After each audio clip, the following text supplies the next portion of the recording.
oshqozonni tekshirayotgan paytda oldin anatomik nimalardan iboratligini bir qo'l eslab olamiz. Demak, oshqozonni hazm tizimi 3 litrli sig'imga ega deyiladi. Bu qachonki bir tarafidan siqib qo'yib turib, ichiga 3 litr quyilsa, keyin 3 litr sig'adi-da. Istaganimizda 5 litrlik kompot ichadi-yu. Nimaga 5 litr icha oladi? Sig'im 3 litr bo'lsa, kattalashadi.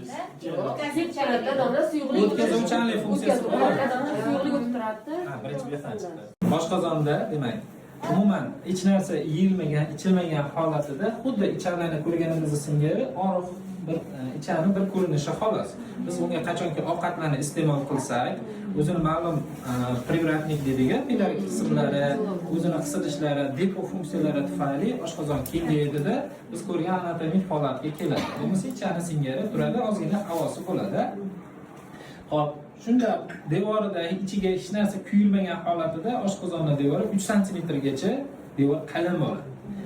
Biz qanchalik suyuqlik bilan to'ldirsak, o'sha qavatda demak yupqalashib boradi. Demak, oshqozonni o'zingizda ko'rayotgan paytimizda ham haddan oshiq ko'proq suyuqlik ichirib qo'ymaymiz, u tiniq ko'rinar ekan deb turib.